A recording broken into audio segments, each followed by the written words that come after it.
The ice cream tongue. 1. The truck came each day in the afternoons, and nearly all day on Saturdays. There were 2 trucks. They circled the same neighborhoods. But you could tell this one by the way its song drooled, like a throat trying to sing.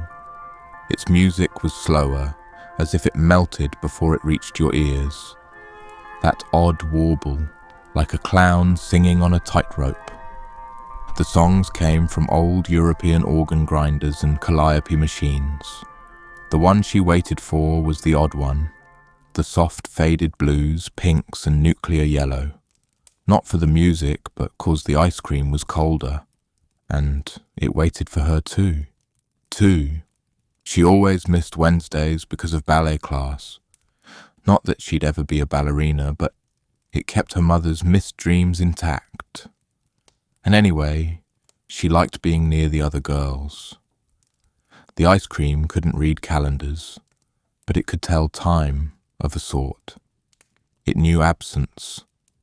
So on Wednesdays, it slept and dreamed.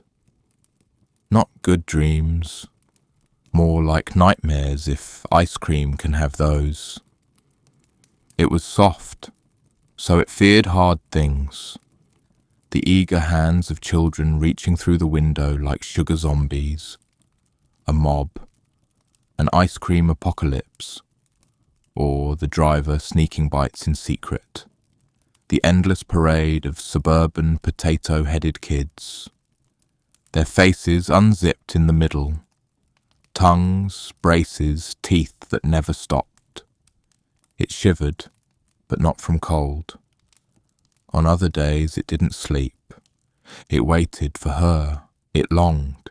She didn't bite. She licked. 3. There were lots of ice creams, fudge sticks and super bars. Sandwiches of vanilla between 2 chocolate wafers that stuck to your fingers. Cannonballs, bright orange cones of flavoured ice. Tangy, citrusy and shockingly cold on the teeth. Cream sticks, ice pops, Mouseketeer bars and snow cones. The Superstar used to be her favourite, shaped like a patriotic rocket. Red, white and blue. Cherry, lemon and blue raspberry. But the flavour disappeared halfway through. She was growing up, tastes change. Her new favourite was the soft serve of vanilla and chocolate swirl. The vanilla was milky sweet, barely tasting of anything but cold. The chocolate, almost dirty, flavoured with grit. The wafer cone, crisp and fragile, tasted like the ghost of a cookie.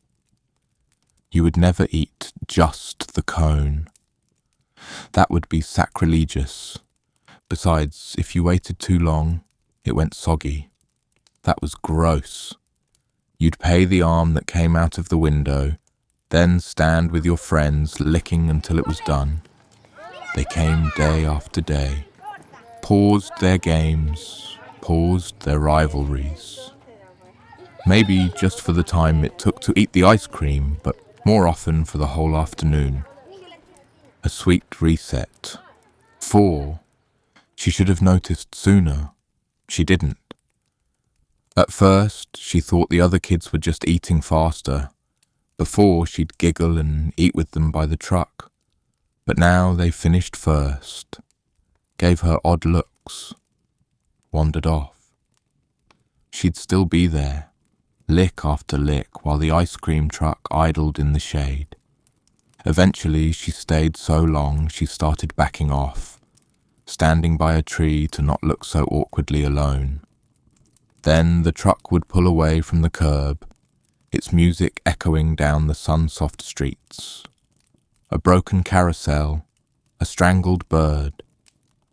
That sound of innocence, just slightly off. And fading. She started carrying it home, licking the whole way, down the sidewalk, over a fence, through a neighbour's yard, to her garage where she had a better chance of sneaking it upstairs, without hearing the spoiled dinner routine. As for the ice cream, it was happy because it was in love. It had a plan, and maybe a bit of magic. It had learned to slow its melting because it liked being licked by the girl. It wanted to last 5. She'd carefully place it in a drawer when she went down for dinner, and it would be there when she came back up, for homework, for memorizing song lyrics, for scrolling her phone, or just lying on the bed, thinking. Sometimes she'd fall asleep with it, at first on the nightstand, then on her pillow, half in her mouth. She thought once about timing how long it took to melt, but there was no point, because a few weeks later, right after school ended, and just after her 13th birthday, it stopped melting altogether. Maybe it was powered by the collective will of all ice cream everywhere. Or, well, you never know with magic. 6. She grew, finished school, drifted into the slow orbit of other teenagers.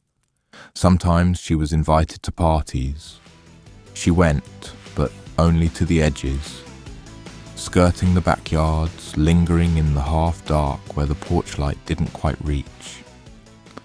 She lost her virginity without noticing. One night blurred into another, a boy's weight passing over her like weather. Some girls pressed flowers or saved a cotton ball of blood. She kept nothing. The moment was forgotten before it started. Afterward she sat in the dark and licked her fingers though nothing was there. Not hunger, not love, just habit and memory. The cone was upstairs, folded in wax paper, and she knew it was colder than any boy could ever be. The world was both full and empty. She had one soft-serve ice cream cone to last a lifetime. Later, but not much, her husband sensed it too. That she had a secret, not a lover, not a crime. Just something. Something in her eyes that looked inward or elsewhere. He'd catch her sometimes late at night, barefoot in the kitchen, fridge open, just standing there. Or sitting in the yard, humming to herself, one hand resting on a closed velvet purse. He asked once, "What is it you love more than me?" She didn't answer, just blinked and licked her lips. They fought, first about money, then children, then things that made no sense. Spoons facing up or down, how many ice cubes belonged in a glass, shoes in hallways, the colour of light bulbs, where the candles should be left lit at night. But underneath it was always the same fight, her distance. She never shouted, just stood there, silent, like a woman who had decided something long ago. She never explained, never apologized, never once said a word about the ice cream. He clawed at it in every way he knew, bottles, fists, other beds, but nothing pierced her because it wasn't a wall. It was a blade. One night she fell asleep in the armchair, velvet purse in hand. He stood in the doorway a long time, then packed a bag, left a note on the stove and vanished. It took her 2 days to notice. 7. The children stayed longer, grew tall, went to school, learned to speak around the silence. But they couldn't reach her, not really. There was something folded in her, a love already spoken for, a kind of loyalty they could feel but never name. It's like growing up in a fairy tale, one said to the other before she left. But a fairy tale with no princess, no prince, no evil witch. Just the set, the costumes. But the story never started, or ended, or if it did, it had no meaning. The younger one liked to explore, Inside, he was only 5.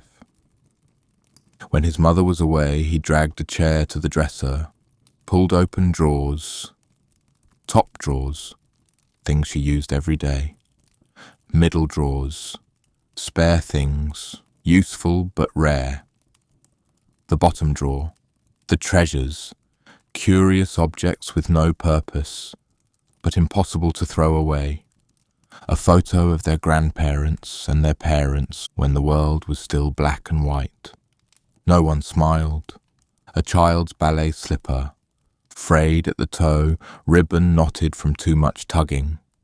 A folded paper fortune teller, numbers smudged, childish futures still legible. You'll marry a prince. You'll die at 100. A friendship bracelet half unravelled, colours that no longer meant anything. A diary with 3 entries. The last page trailed off mid-sentence, as if she'd left the page for good. A snow globe, broken, water gone, glitter stuck. Inside the glass, a plastic girl reaching for plastic apples on a plastic tree. And then he saw it. 8. On the bed, under the pillow, he found the purse she almost always carried. It was velvet. Not the shiny kind. A flat, thirsty velvet, the colour of midnight or very bad bruise. No rhinestones, no embroidery, no clasp shaped like flowers. Just a small iron snap that clicked too loudly in a quiet room. But he didn't know that. To him it just looked black, ordinary. He thought it held coins or sweets. When he touched it, his fingertips came away damp with frost. When he held it, a chill crept up his wrist, slow and deliberate, as if his veins were tiny rivers freezing in sequence. When he unsnapped it, the air around him seemed to hush, like a snowfield swallowing sound. Inside, layers of wax paper, and within them, a perfect swirl of chocolate and vanilla lying on its side. Curious, he picked it up and touched it with his tongue. What happened next, he could never fully recall. Only the numbness, sudden and absolute, like snow packed into his mouth. His tongue went heavy, he collapsed on the floor, drooling like a dog gone stupid in the heat. When his mother found him, he was shivering. The purse beside him, the ice cream vibrating faintly as if it were laughing. His front teeth blackened over the next year, rotting at the roots. The dentists pulled them all in a single awful visit. His mouth and throat never healed right. Later, when the cancer bloomed, his mother said nothing. But she remembered. She remembered the velvet purse, the wax paper, the way his tongue had gone limp and blue. 9. The older child was cautious. She grew sharp where her brother stayed soft. She felt the distance in her mother's eyes, but never touched it. She learned to leave doors closed. She envied the way other girls' mothers meddled, gossiped, clung too tight. A mother was supposed to be jealous, or kind, or loyal. Hers was none of those. Hers was present, but absent. A ghost who smelled of lemons and bread. She often told her friends her mother was dead. They believed her. It felt true, but when they asked about her father, she went quiet and looked away. She remembered afternoons when her mother would stand at the window, backlit like a saint, but empty, haloed by nothing. The ice cream truck still came around. Not her truck, but a truck. Same warbling music, same strange, stalking gait as if it were hunting children. The children shrieked and scattered as the truck rattled by, chasing sugar. But her mother didn't smile, didn't frown, just watched, and the girl would stand behind her, watching her watch, a mix of pity and fury rising in her chest. She wanted to scream, "Be a mother, not a shadow." But she said nothing. She learned silence too. Then her mother would turn away and vanish into the bedroom, shutting the door as if sealing herself inside a crypt. There were other things, telling things, like how their mother seemed to exist in the past. The stove was a relic, enamel chipped, knobs with rust, but it was rarely used, less a stove than a decoration. The kitchen was a museum where nothing rotted, because nothing lived long enough to spoil, like the fruit bowl that stayed empty, or the refrigerator caught in a terminal case of rehearsal. She never cooked, the eldest daughter learned fast. Someone had to. By 8, she was boiling noodles, frying eggs, stirring soup. Before that, meals were pudding cups peeled open, cold sandwiches on bread always past date. Sometimes just crackers, or spoons of peanut butter, eaten in silence. They almost never saw her eat. She preferred to hand them food, then back away. The oldest left first, moved to Chicago to study art. The younger followed, a few years later. There wasn't a final argument, just a last glance on the stairs. A door that didn't close all the way. The girl, the woman, remained. She closed all the curtains in the house except the one she watched from. She didn't need them. The ice cream lit the room just fine. 11. Years passed. One child returned briefly when the other got sick. The younger boy, a kind boy, the kind who gave hugs without asking. The mother didn't cry when he died, just stood at the foot of the bed and nodded, like she'd known. The other child left again, and never wrote. She lost her teeth eventually, all of them. Her parents had warned her long ago about too much sugar, but when she died, gummy and smiling, she was happy. She'd lived long, she'd loved a little once, but the ice cream had loved her longest. After her death, the daughter returned one last time. Her keys barely turned in the lock. The house was unchanged. Same linoleum, same curtains, same lemon tree. A museum of her youth, of some older grief shelved but never thrown away. Everything dustless, preserved. She moved through it like an archaeologist. Her mother's bedroom was almost untouched. On the dresser, the velvet purse. She opened it, then recoiled. And if you've never heard the sound of an ice cream scream, it sounds exactly like that. The soft serve melted finally.